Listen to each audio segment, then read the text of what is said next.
Heart development అనేది flow theory అని ఉంటుంది. సో బ్లడ్ వెళ్ళేటప్పుడు ఆ స్ట్రక్చర్స్ పెద్ద అయి నార్మల్గా అవుతాయి అనమాట. సో ఇప్పుడు ఫీటస్లో ఈ పెద్ద బెలూన్ పెట్టి చేసిన దానివల్ల బ్లడ్ ఫ్లో నార్మల్ అయ్యి ఈ పాప ఆల్మోస్ట్ నార్మల్ సర్క్యులేషన్ వచ్చింది.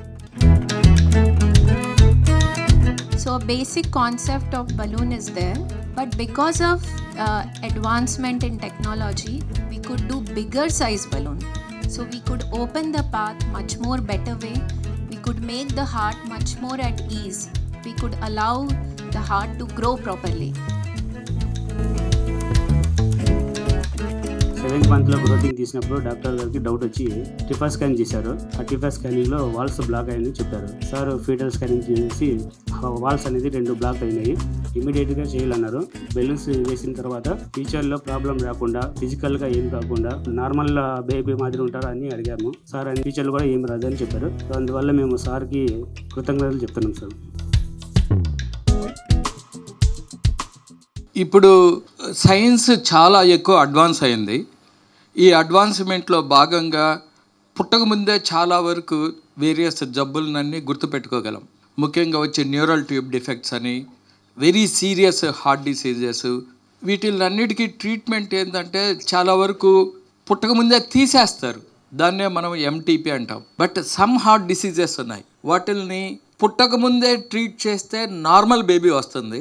ఒకవేళ పుట్టకముందు కానీ ట్రీట్ చేయకుంటే వాళ్ళకి అబ్నార్మల్ బేబీ వచ్చి తర్వాత ట్రీట్మెంట్ డిఫికల్టీస్ వస్తాయి. So there are some heart diseases where if you treat before birth they will have a near normal baby or normal baby. If you don't treat them you will have abnormal baby. So ఈ విధంగా ఈ యొక్క foetal ఎకోకార్డియోగ్రామ్ది అనేది establish చేసి దాంట్లో various గుండె జబ్బుల్ని గుర్తించి వైద్యం చేయడం జరుగుతూ ఉంది.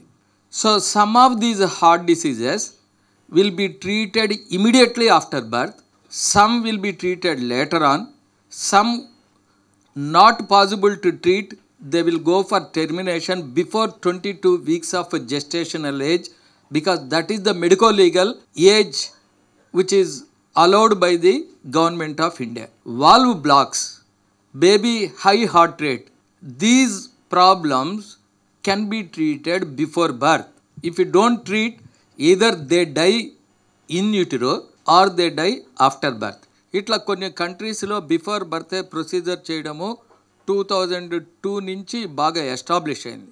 మన దేశంలో మేము మొదటిసారిగా 2013లోనే ఈ ప్రొసీజర్ చేయడం జరిగింది. ఈ అయోర్టిక్ వాల్వాటమీ అనేది మదర్ ఓమ్ నుంచి వెళ్ళి బిఫోర్ చేయడం జరిగింది. కానీ ఈ ప్రొసీజర్లన్నీ వాటి లిమిటేషన్స్ ఉన్నాయి. Science did not progress beyond that period for long time. Now there is a need to progress